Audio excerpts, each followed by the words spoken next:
আসসালামু আলাইকুম বন্ধুরা, আপনারা সবাই কেমন আছেন? আশা করি আল্লাহর রহমতে সবাই ভালো আছেন। আমিও আপনাদের দোয়ায় ভালো আছি। এখানে আমি মাছ রান্না করতেছি, এখানে আমি ডাল রান্না করতেছি, এখানে আমি ঘেরের ভাজি করতেছি। আমরা ঠাকুরগাঁর আঞ্চলিক ভাষায় এগুলোকে ঘেরা বলে থাকি। আপনারা হয়তো বা দিনগাঁও বলে থাকেন। আপনারা কী ভাষায় ব্যবহার করে থাকেন সেটা আমাকে কমেন্টে সবাই জানাবেন। মানুষ পরিবর্তনশীল, মানুষ ক্ষণে ক্ষণে পরিবর্তন হবে, এটাই স্বাভাবিক। দিন যত যাবে ততই মানুষ পরিবর্তন হবে, এটা আমরা সবাই জানি।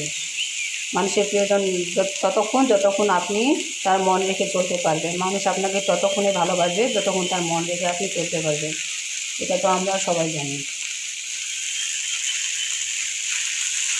যেমন আমি আমার পরিবর্তন এসেছে, যেমন আমি 3 বছর থেকে মোবাইল চালাচ্ছি, কিন্তু আমি মোবাইলে তেমন সময় দিতে পারি না, টাইম দিতে পারি না। ইউটিউবে ভাইয়া আপুরা হচ্ছে আমার অনুপ্রেরণা। আমি ইউটিউবে ভাইয়া আপুদের থেকে অনুপ্রেরণা পাইছি।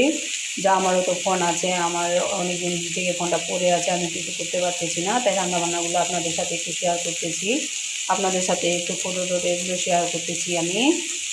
3 বছর থেকে আমি, এখন আপনারা জিজ্ঞাসা করতে পারেন 3 বছর থেকে আপনি কীভাবে মোবাইল চালাতে পারতেছিলেন না। এখন আমি আমি তো মহিলা মানুষ, গ্রামের মহিলা মানুষের জীবনগুলো তো একটু কঠিন হয়, এটা আপনারা সবাই জানেন। আমরা গ্রামীণ জীবনযাপন করি, তো হচ্ছে আমার বাচ্চাগুলোর কাছে মোবাইল সবসময় থাকতো। আমার বাড়িতে বয়স্ক শাশুড়ি, স্বামী, 2টা ছোটো ছোটো বাচ্চা। আবার যে হচ্ছে আমার একটা বাড়ির মানুষকে খাবার দিতে হয়, আমাদের মিল আছে, মিলের ড্রাইভারকে খাবার দিতে হয়, সেই জন্য আমি কাজে ব্যস্ত থাকতাম। 3 টাইম খাবার দিতে হয়, কাজে ব্যস্ত থাকতাম। তেমন কোনো কাজে আমি করতে পারতাম, মোবাইল চালাতে সময় পাইতাম না, কাজ ক্লান্ত লাগতো খুবই আমার। সেজন্য আমি মনে করলাম যে আমার ইউটিউবে ভাইয়া আপুদের সাথে আমি একটু করি, ইউটিউব চ্যানেল আমি খুলি। তো আমার ইউটিউব চ্যানেল আপনার ভিউজ হচ্ছে, কিন্তু আপনারা সবাই দেখতেছেন, আমাকে ভালোবাসা দিচ্ছেন, ভিউজ হচ্ছে, কিন্তু আমাকে লাইক করতেছেন না, কমেন্ট করতেছেন না। আমাকে একটু লাইক কমেন্ট দিবেন। আমি সকল ভাইয়া আপুদেরকে লাইক করি, লাইক দিই, আবার কমেন্টও করি, কিন্তু আমার যখন থেকে ইউটিউব চ্যানেল আমি খুলেছি তখন থেকে আমি প্রত্যেকটা ভাইয়া আপুকে আরও বেশি বেশি করে কমেন্ট করতেছি। আপনারা আমাকে একটু অনুপ্রেরণা জোগায়েন, আমাকে একটু কমেন্ট দিয়েন, লাইক দিয়েন। আমি তো আপনাদের কাছে শুধু চাচ্ছি না, একটু ভালোবাসা চাচ্ছি। কারো ভালোবাসা ছাড়া কেউ কোনো দিন উচ্চতর স্থানে যেতে পারে না, এটাই হচ্ছে স্বাভাবিক।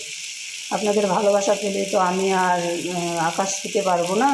আকাশ ছুঁতে গেলে যান্ত্রিক শক্তির প্রয়োজন হয়, আর যান্ত্রিক শক্তি পাওয়াটা যে কত কষ্টসাধ্য এটা তো আপনারা সবাই জানেন।